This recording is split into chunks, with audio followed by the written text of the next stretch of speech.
kedatangan Mesias di dalam keyakinan Yahudi dan kedatangan kedua kalinya Yesus kembali lagi untuk bangsa Israel.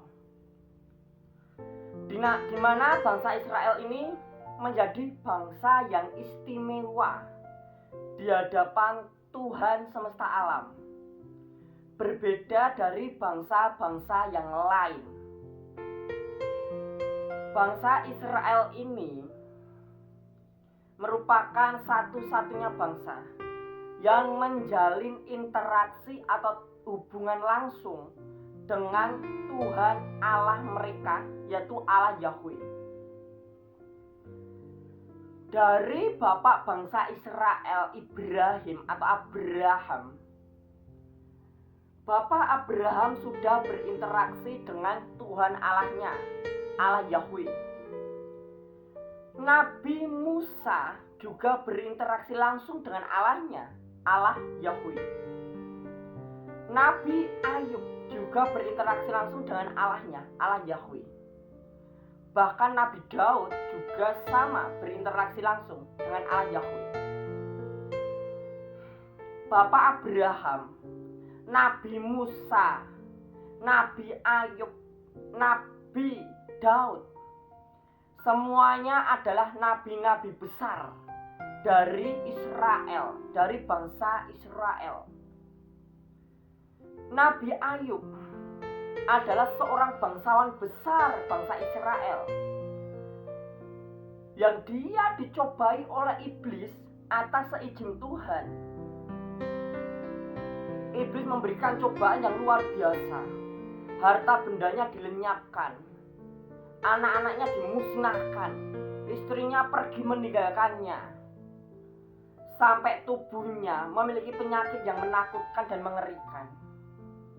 Sampai sahabat-sahabatnya datang pun untuk melihat kenyataan itu.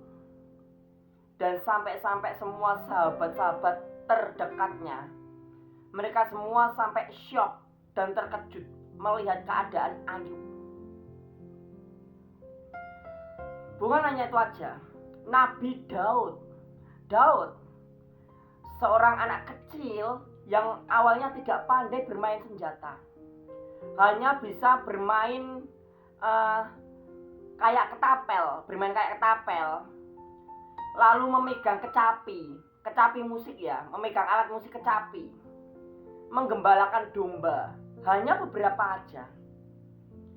Tapi dari latar belakangnya Daud yang bukan siapa-siapa, Daud sampai menjadi sosok raja besar.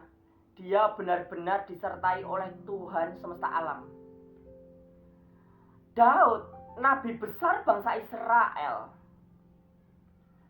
di mana dia pencetus lahirnya Pondok Daud atau rumah doa untuk bangsa Israel, di mana dia adalah raja besar dari bangsa Israel. Bukan hanya itu aja, Nabi Musa, seorang nabi yang diperintahkan dan memiliki tugas untuk membebaskan bangsa Israel dari perbudakan Mesir, dari perbudakan Raja Fir'aun. Bangsa Israel diperbudak di Mesir.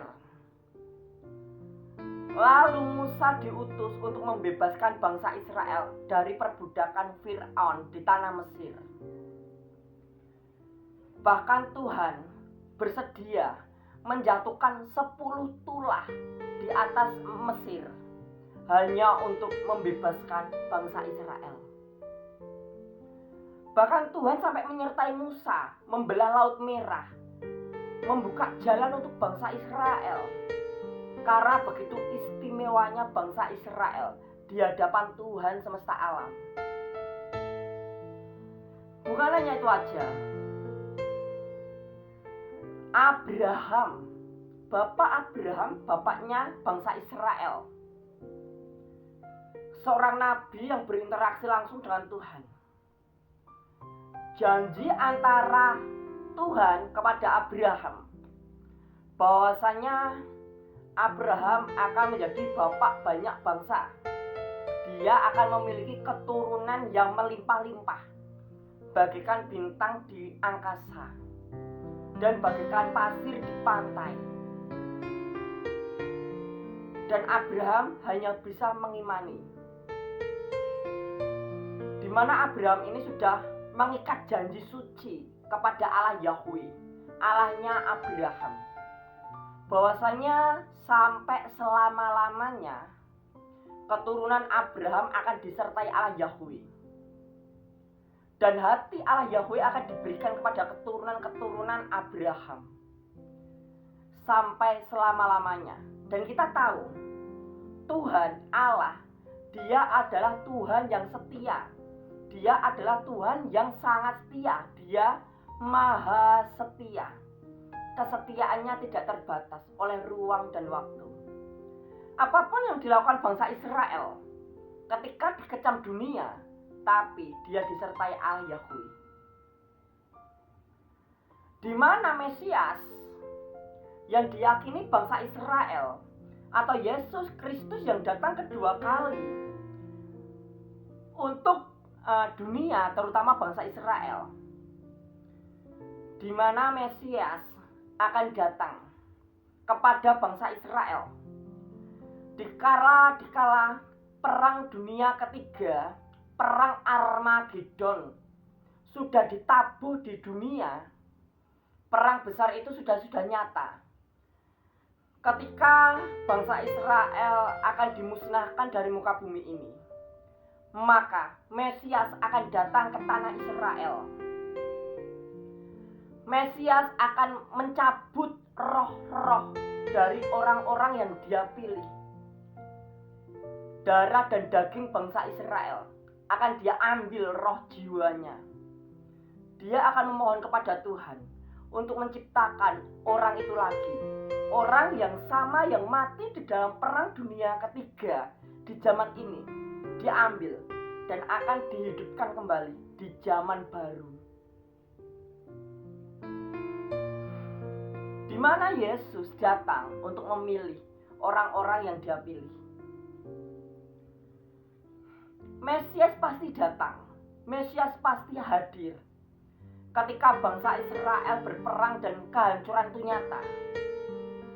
Maka Mesias akan menyelamatkan bangsa Israel melalui jiwa-jiwa mereka untuk mereka ciptakan kembali di zaman baru.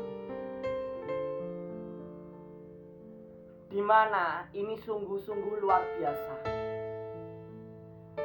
Di mana Mesias akan datang tepat pada waktunya. Dan tentunya tanda-tanda kedatangan Mesias sudah sangat jelas di dalam Taurat. Dan tanda-tanda kemunculan Yesus Kristus kedua kalinya sudah sangat jelas di dalam Alkitab. Cepat atau lambat, semuanya pasti digenapi dan pasti terjadi.